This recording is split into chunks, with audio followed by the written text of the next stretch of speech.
why they carried swords. We all know of the samurai, and by now everybody knows that they generally carried two swords, almost always two swords, a long one and a short one. What a lot of people don't know is that at various times in Japanese history, other classes were also allowed to carry swords. Merchants would sometimes carry them for protection, but they were only allowed to carry one sword, and it could not be longer than 2 shaku. And a shaku is roughly a foot. 30 centimeters is a shaku. So it wasn't strictly limited to the samurai. The other thing is that there are in existence still several million Japanese swords, including, of course, the bar stock blades made during the Second World War. And the reason for that is, unlike the 1 to 2% of Europeans who became knights, basically, in Japan it was close to 18 to 20%. And the other thing is that the Japanese sword did not fundamentally change for 1,000 years. The 10th century, the Japanese sword started acquiring the curve that is now one of the defining factors of it. Prior to that time, the Japanese sword was a straight, usually single-edged, but sometimes double-edged, and they were, of course, copying the classical patterns from the mainland, primarily Chinese and Korean. And even the Chinese stuff often made it by way of Korea. So the earlier Japanese swords were probably made not by Japanese but by Korean smiths, and indeed some of the objects that are in the 8th century imperial storehouse called the Shosoin in Nara have been proven through modern analysis to come from ore in Korea. And it's presumed that the first smiths were actually of Korean origin. What happened with the change to the curved blade was that they were finding, as armor improved and tactics changed, that they simply were not all that effective. For one thing, a straight sword, while it will thrust well, is not all that good at cutting. They also were very, very light, and which is actually a feature of most swords used in actual combat, is they have to be quite light. So a Japanese sword, if it weighs more than 2 pounds, would be very unusual. The swords, the straight swords, were actually so thin and light that when you held them with the blade flat like this, they actually will droop. And they are not always straight, and which will bring us to a technological part here. When we put the clay, on the sword in order to heat treat it, and as you heard from the excellent presentation by Mr. Ramirez, that only the edge is hard and the back is soft, and they were not tempered. One of the reasons that they were as tough as they were was they were also not what we would call a high carbon steel. They were rather a medium carbon steel, and in order to negate some of their brittleness, they would simply have a slightly lower carbon content. So 0.5% thereabouts would be about the average. So we wouldn't call it exactly high carbon. But that hardened edge is applied, is put on by packing the body of the blade in a coating of clay and allowing that to dry. And it does two functions. It keeps the blade, the body of the blade, from hitting critical temperature, at least as fast, when it goes into the fire to be heat treated, and only the edge will then come up to heat to temperature. And then when it is plunged into water, and Japanese swords are water quenched, the clay prevents the water from rapidly cooling the body of the blade. So if all goes well, you end up with a soft back and a hard edge. But what you also get out of this, besides a durable and hard edge, is it imparts the curve to the sword. So when I'm getting ready to heat treat a sword, not only is it not curved, it may even have a slight droop to it. And the reason I will droop it towards the front is because of the difference in thickness and width of the blade itself as it runs towards the point. So they will actually achieve curvature at a different rate. The Japanese, because they were trying to emulate the Chinese style of a straight sword, would then, in order to quench them, actually have to really radically droop them, and then hope that everything was equal, that when it went into the water it would suck up to a straight sword. And sometimes they didn't. There are old swords in Japan that still have that droop in them, and it just shows that they didn't quite achieve the exact formula for acquiring a straight blade. Now, what they started recognizing is, why fight it? This is what it naturally wants to do, and hey, it actually cuts better and is stronger. So they said, wait, we'll go with that. And that was roughly 1,000 years ago that the modern form came in. Now, my son Gabriel was studying in Japan a couple of years ago, and I got a chance to go back and visit. And we went to the sword museums, naturally, and looked at just a huge variety of swords, all the way from fairly modern swords, all the way back to when God was a pup. And some of the older ones were huge. You wonder, were these giants? But I mean, we're talking 3-foot straight blades, not real long handles, and great big bulbous pommels on the end. And then a lot of those straight ones on the Chinese Han style. But in the so-called modern department, it starts 1,000 years ago, and there is a sword that sent Gabe and I back again and again. I mean, they had to come and clean the glass when we left because of the drool and the breath on it.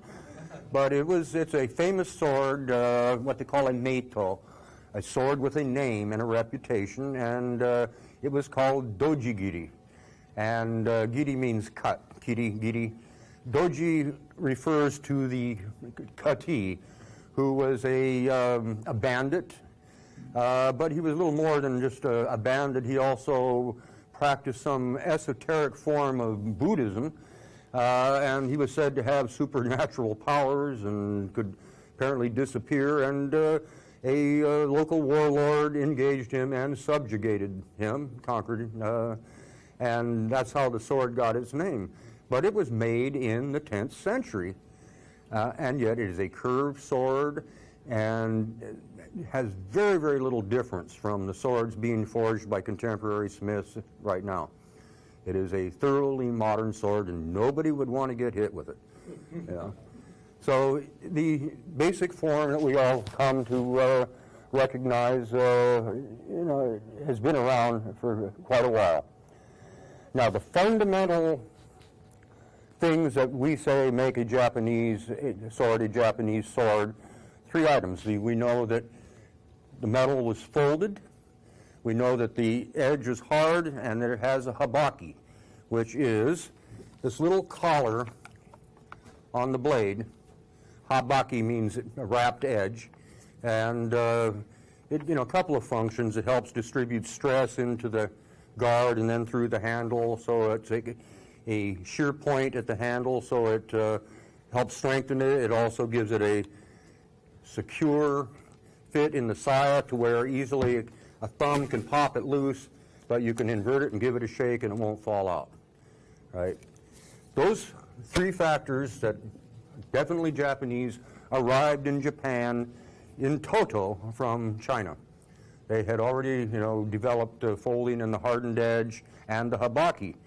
What the Japanese did that nobody else had done before was to typically refine it and refine it and refine it again until all of the lines and all of the geometry, just of the blade, never mind the gold work and all the fittings, the incredible artwork that went into it. It's definitely Japanese because of that, but the essence, the 3 main things were Chinese. So we also want to talk a little about the technology, because I'm hitting on this all the way through here. But we're talking about folding the metal. Now, the metal that they used came from iron sand. If any of you have done gold panning before, you know, when you've washed off the lighter stuff, you've got a little layer of black sand at the very bottom. Well, this is an iron oxide. It is eroded magnetite, a very high-grade ore, but it's already separate, if you will, from the minerals around it. So the Japanese would gather up and wash huge amounts of it, literally tons upon tons from streams and beaches. And this was then unique, I would add, to the Far East. China did it, Korea did it, and Japan did it. But whereas in the West, you had basically two ways of making steel. You could add carbon to wrought iron, to, you know, zero carbon, and turn it into steel, or you could take cast iron and reduce the carbon down to where it was at the level of steel. But it was a two-stage process. The Japanese method of smelting goes from ore to steel, right, in one firing.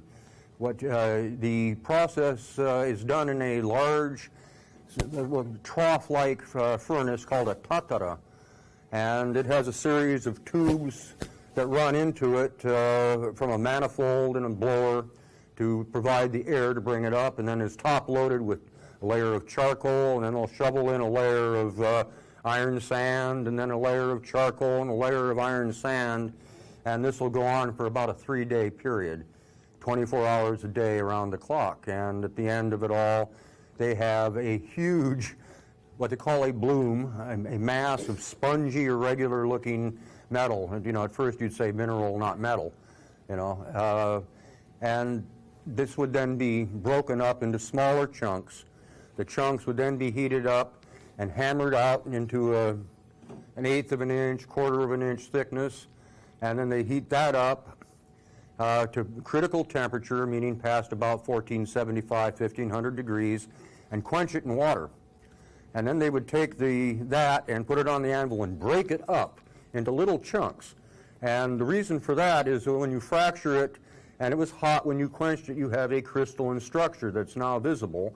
And that was their way of judging the carbon content, by the size and color of the crystals, right? And then they would select appropriate for the sword they were making, or the part of a sword. Now, they didn't always use just one kind of steel. Sometimes there'd be 2 or 3 different grades of steel processed separately and then later on integrated into the blade. For example, they might want to use a different steel just for the edge steel alone.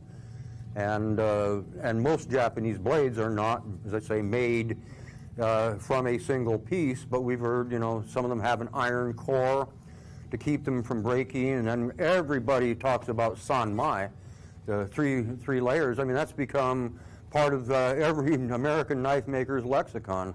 Everybody knows what sanmai is, you know. That was just another means of constructing where they would put a hard, high-carbon layer of steel through the center to the edge, and then back that up on either side with a mixture of higher and lower carbon to give it, you know, resilience and ductility.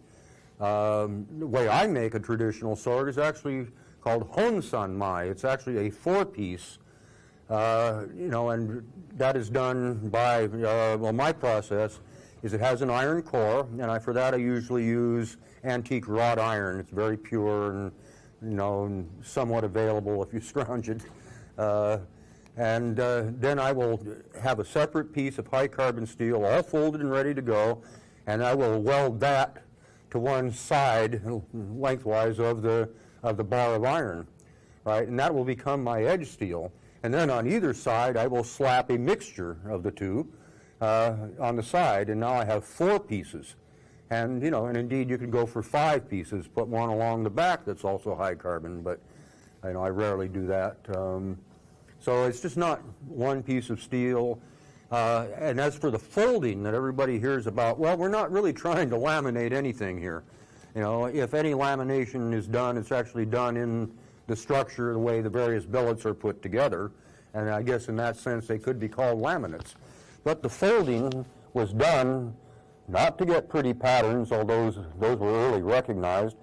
It was done because even though it was a nice, very pure form of steel, it was not consistent in its carbon content. So essentially the folding, I like to liken it to baking bread, where the carbon is your yeast, right? You don't use very much yeast in relation to the amount of bread you're making, right? But you have to knead it. And the folding is the kneading of the bread. So, if it's bread, you want to get a nice even rise, so your yeast has to be evenly throughout the loaf. Well, the same thing is true of carbon. So the best way they had to do that was you couldn't melt it, you see. So they would simply start folding it up. And something happens at high heat, at least more rapidly at high heat, and it's called atomic migration. And that also means that if you have a piece of high carbon steel and it's butted up against a piece of low carbon steel, the carbon from the high carbon side will actually drift over and become part of the low carbon. And that's also happening, right? So it's also part of the kneading process. And early on, they must have had very good polishers in Japan, even in the earliest days. And it makes sense to me because the polishing brings out the same grain structure we're talking about. It also reveals the hardened edge. And I would just think that any warrior going in a shop for a new sword, is not going to buy a pig in a poke. He's going to want to see that it is properly hardened, that there aren't any major flaws in the grain. And indeed, there are picture scrolls from the 11th and 12th century already showing, some, great warlord, with his kimono sleeve supporting the blade as he's obviously entranced in his blade. You can see he's just enjoying it, And indeed, a really well forged sword, I refer to them as all-day swords, because you can look at them all day and find something new and interesting. There's a gentleman in the room back here who has an all-day sword. And I have spent all day, many a day, looking at that sword. And what is so neat about it, it's impeccably forged, beautifully polished, but you even move it in the light and things will appear and disappear. You'll see things in moonlight you can't see in daylight even. So it's, you can understand the great mystery and attachment and why a lot of stories were spun that simply are not true about the Japanese sword.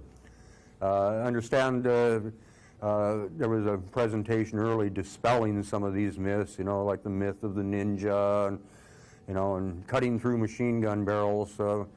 When I was first apprenticed to my teacher in 1970, they were always talking about this movie from the 1930s, I was told, of some guy cutting through the barrel of a Nambu machine gun, right, with a single stroke. And while they do some remarkable cutting things, I have never found that movie, and I've never met anybody who's actually seen it. So I really doubt the whole thing. Maybe some of you may have seen Mythbusters, where they tried to do it, and of course they were using very cheap swords, but they didn't even get close, and frankly, neither have I. But I have, been able with my swords to cut some rather difficult targets. Quarter-inch mild steel rod is not particularly difficult. Electrical conduit cuts rather easily. I tried copper pipe thinking because it was soft that it would be easy, and actually it's incredibly difficult because the copper likes to sort of weld itself to the side of the blade, and you literally have to get out a metal tool to scrape it off, so it just bogs down right away. But machine gun barrels, I doubt it. Now, they did test swords on all sorts of things, sacks of coins, plates of iron, and you've probably all heard now criminals and corpses of criminals. And I've seen any number of gold inlaid cutting tests with list of what part of the body was cut, how deep it went, and I've seen 3 bodies cut with one blow of a sword, you know. So they were remarkable.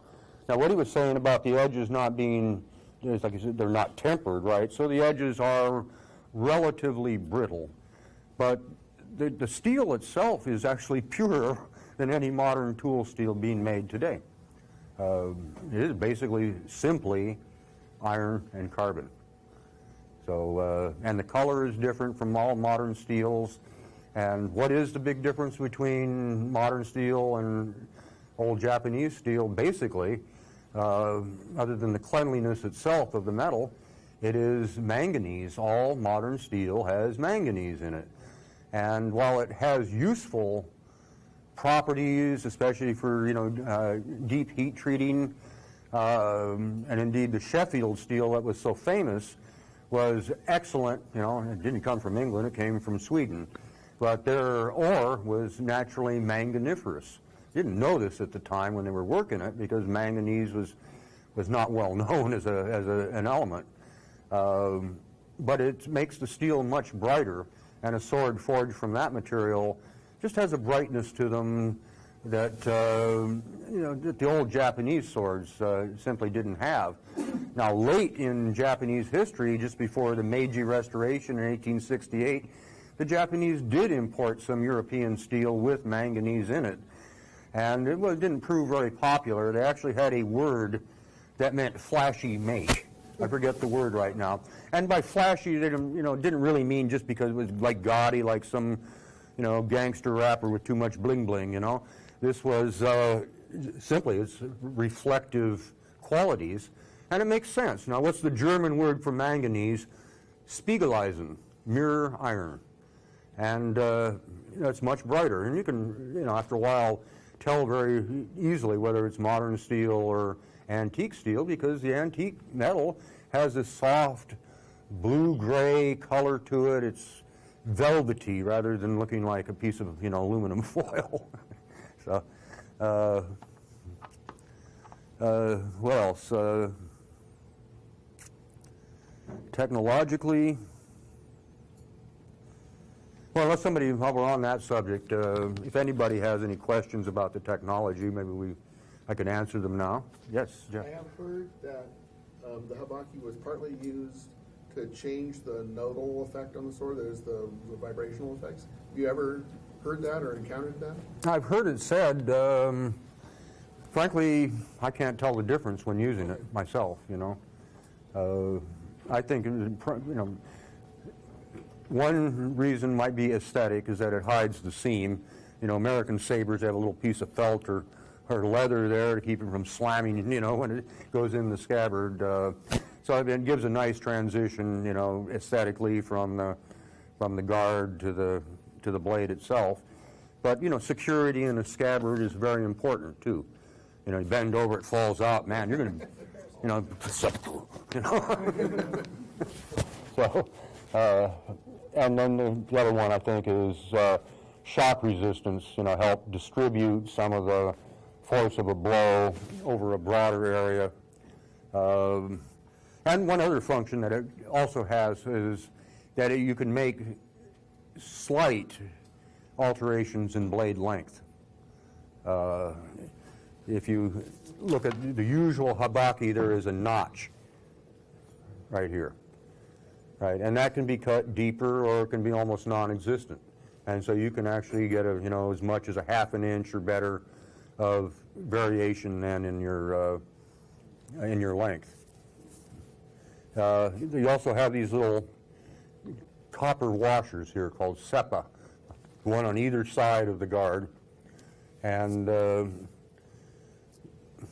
partly aesthetic, but it's also partly just to have a soft metal that will help absorb some of the shock as well. And when handles get loose, as they sometimes will, being made from organic material, then you can just go to a slightly thicker seppa and solve your problem. So it was another way of, if your handle got loose, you just go to a, like shim stock, just add a little thicker stuff. Yes? I've heard that Japanese sword fighting style didn't use a lot of defense because, unlike the European swords, they were really, really brittle. And Well, in reality, it's true that formal Japanese fencing does not have parries and has absolutely no concern, evidently, with defense at all. It's a strictly offensive thing. But I mean, in reality, yeah, they parried, and they did it all the time. What you often see on older swords that were actually used in combat are cuts along the blade, on the back, sometimes on the side, but they would always try to avoid clashing an edge on an edge. And indeed, one of them I saw had the opponent's blade chipped off inside the cut, and the polisher had gone over it. I mean, you could obviously see the difference in the color of the metal, because it was hardened steel in the unhardened portion. Right? I've also seen one or two tsuba with cuts, but pretty rare. And they didn't always even have tsuba, guards on swords. A lot of times, frequently tanto, the short ones do not, but even katana sometimes did not, but usually they did. So it's true, Yes? Yes. Could you go into a little bit more detail about the four components of the blade, their measurements, their ratios to each other? Yeah, it's all a matter of ratio. I mean, for aesthetics, and whatever blade length you make. And there are many, many styles. When Americans first look at a Japanese sword, often they're simply attracted first to the hardened edge, the pattern, and the edge. When a Japanese looks at a sword, he holds it out his arm's length and looks at shape. That's your first clue as to when and where it was made. So, while the form has remained pretty consistent for 1,000 years, there's still quite a bit of variation within it. So, do I absolutely know mathematically the ratios I use? No, I do not. I mean, I don't work that way. To say that the width of the top plane in relation to the lower plane is 20% maybe, 30%, I don't really know. And some schools have them wider, some of them have them narrower, but it's pretty obvious when you get too much one side or the other. They just don't look right, and that's all I can go by. Is about the only measurements I ever make are length and curvature. So it's strictly intuitive, in the way I do it. So, yes. You have the subject a little bit. How many hours do you have in that sword you're holding?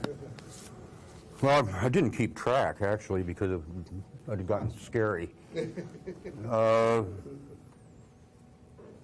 I don't know, I had one sword guard alone, in which I actually did clock myself, and by the time I had it done, I had 90 hours in it. That was the guard. But it takes me about a week to forge and heat treat a blade, another week to hand grind it after it's left the grinder. Then I send it to a polisher even. I used to polish my own, but I don't anymore. It's just too big a bottleneck, it's too slow. And by the way, a polish in Japan will run you $1,500 or $2,000 or more just for the polish. So,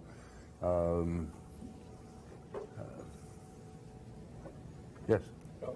When you cut the quarter-inch steel rod with your blade, did that leave a chip in the blade then? It didn't leave a chip, but it was, dull and a little raggedy looking, yeah, but it wasn't chipped out or anything. Okay.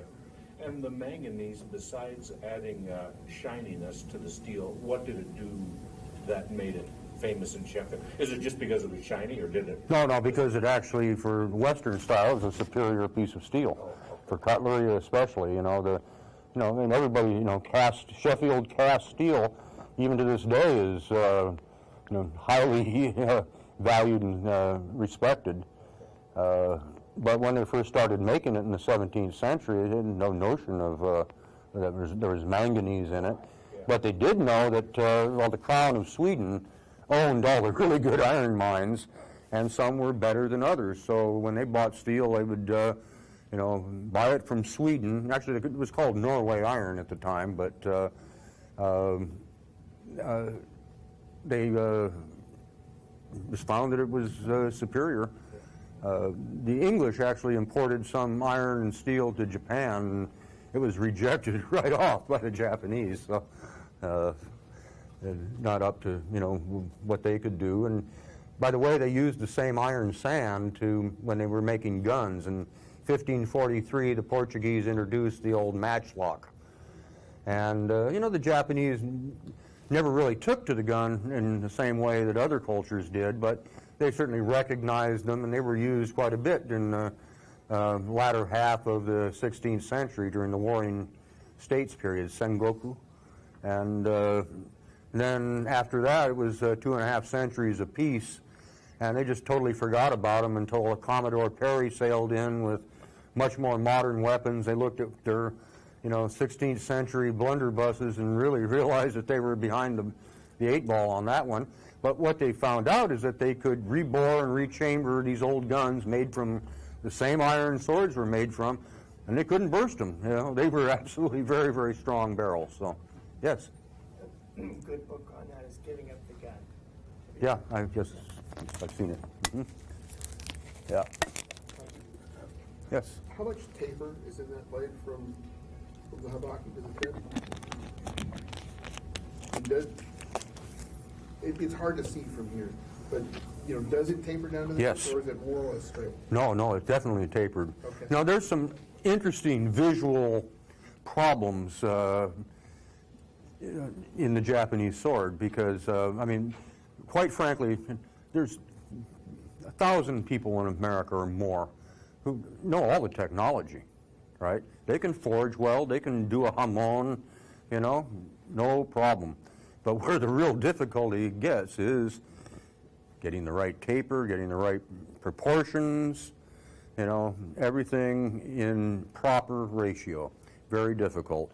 Now, the eye will play tricks. Now, if you were to actually make a Japanese sword, curve and all, and have it 1.25 inches here, and 1.25 inches, or even 1.125 inches, very little taper, and you hold it up, and it's going to look like a machete. It's going to look like it's actually wider at the front. And the same is true when they were making sword guards. If they make the plate totally flat, it looks concave. So almost always these flat tsuba, when you actually put a straight edge on them, you find out that they're lightly domed. So it is difficult, but it's the hardest part of making a Japanese blade is getting the shape and the ratios down just right. And to young smiths and people starting out, I just say, find a friend who has some good swords and plead with him to let you look at them, and importantly, be able to pick them up. It is very, very difficult to get a notion of what's really going on from 2 dimensions.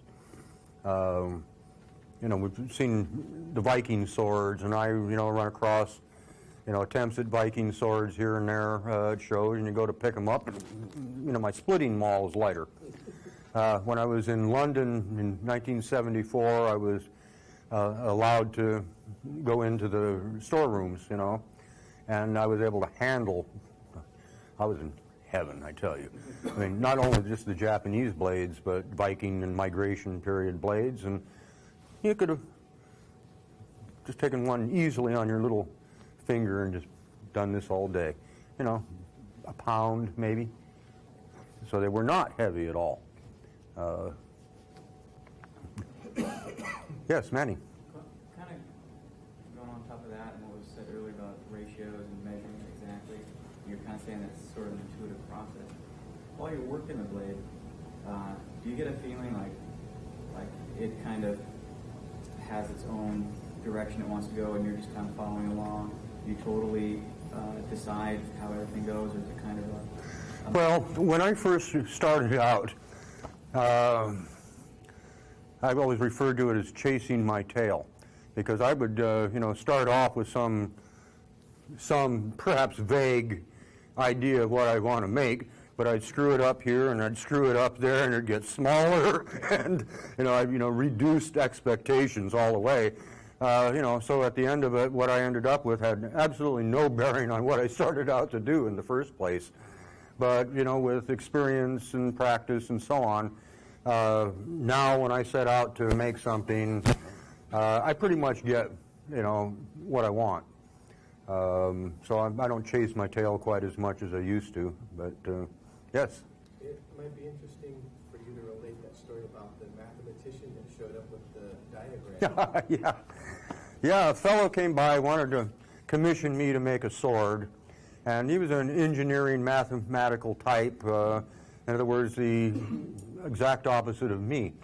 And he had this great big graph paper that he'd drawn out his ideal blade, and then over on the left was all these columns, you know, a mathematical formula, you know, sine wave, whatever a sine wave is, and but he was going on and saying, you know, see, like here, like, you know, that could have been Greek, you know, for all it meant to me.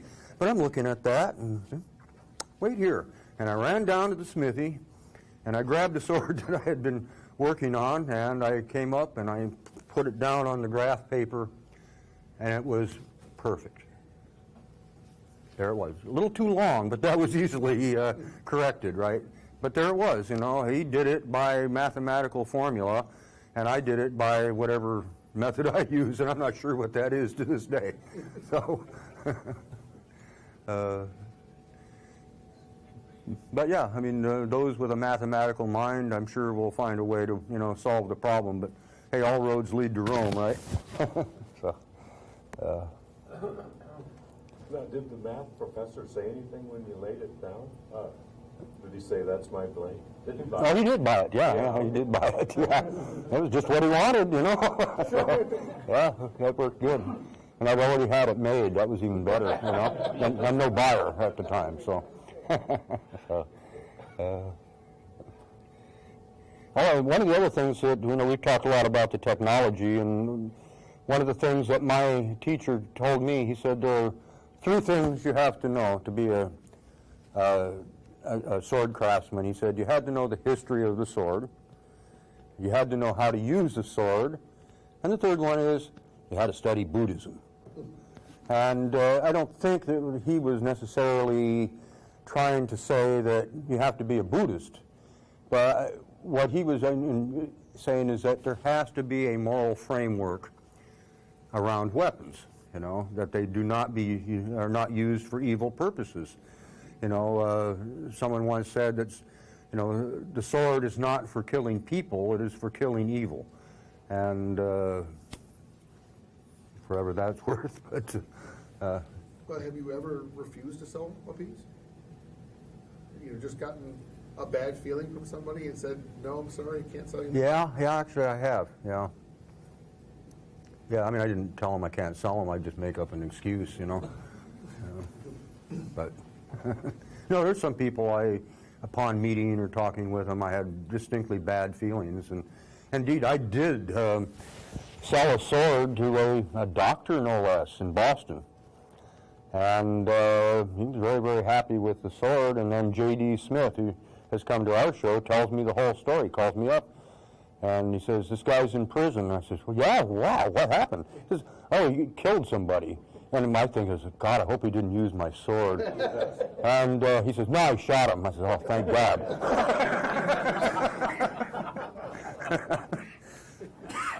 But, you know, then I started thinking, well, actually, now I think about it, he was a little flaky on the phone, you know. But, you know, hindsight's always perfect, so. It's, What kind of steel goes into the super? well, I use wrought iron, you know, antique iron. And generally that's what you'll, you know, see in the old ones. I mean, they were made from the same iron that they made the swords from.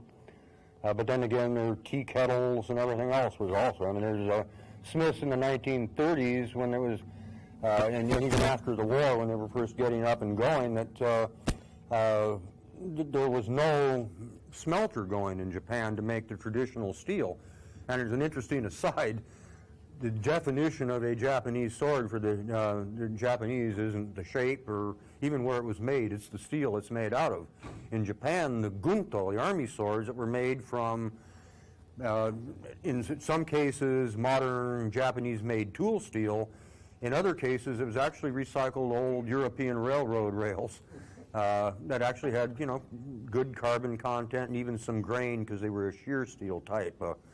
So, I mean, that was, he says, even proper polish, they were sometimes hard to tell from old swords. So, but in any event, today, the bar stock blades, the ones from tool steel and railroad rails, aren't even allowed in Japan because they are not Japanese swords. Only swords made from traditional steel are considered true Japanese swords. So,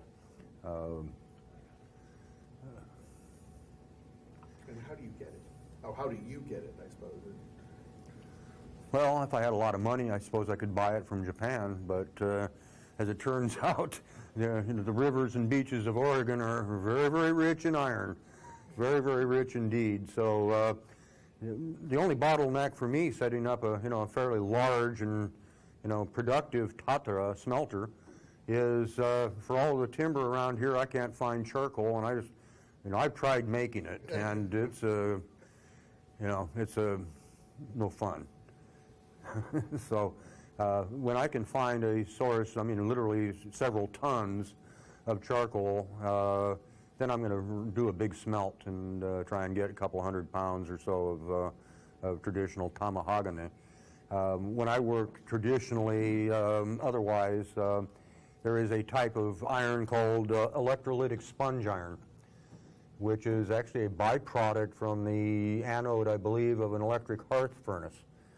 And it is, quite honestly, what it is distilled iron, because the electric hearth furnace is so hot that it literally vaporizes some amounts of that metal, and it's the vapors that are condensing, once again, and growing crystals, and it's used in high-tech applications. However, the Japanese call it denkaitetsu, and they've been using it, for swords very successfully, and it is, by the way, accepted as a traditional steel. So, but you have to make it, it's iron. So you have to put in your own carbon, So, yes. When you're making a Japanese sword, how does the center of mass come into play during your proportions of the blade? It's something I don't think about at all. Really? Yeah.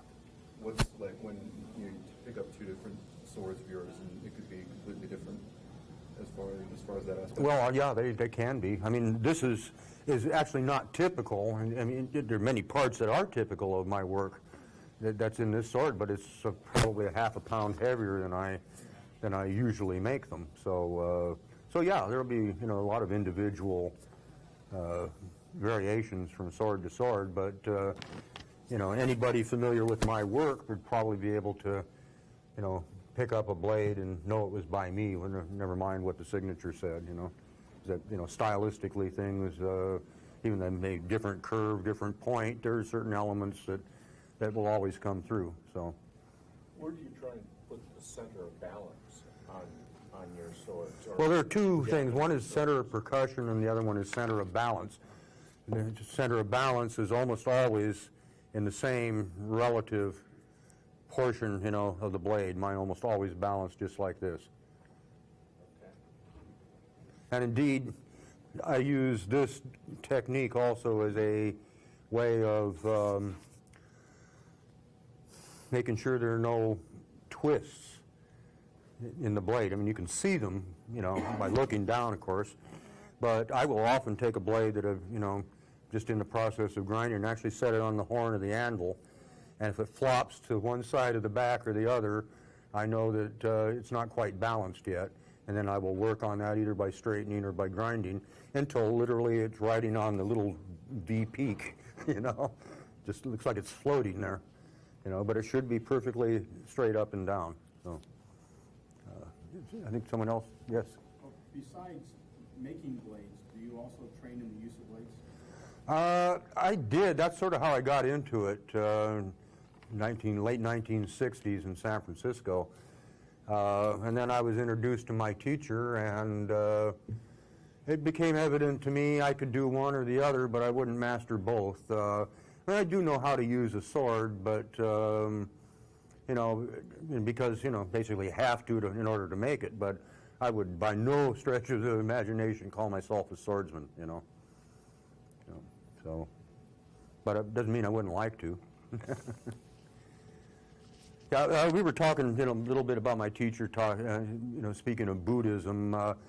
There are two spiritual elements that are very much involved in the Japanese sword. The sword itself in Japan, and first one, by the way, was taken by one of the descendants of Amaterasu, the sun goddess, from the tail of a dragon. And if you look at Japanese dragons, there's a male and a female. And the male's tail is shaped, I don't know how well you can see these are Buddhist swords, as menuki here, and they have a flared point. It actually comes from Tibetan religious iconography, but that's the shape of the male dragon's tail.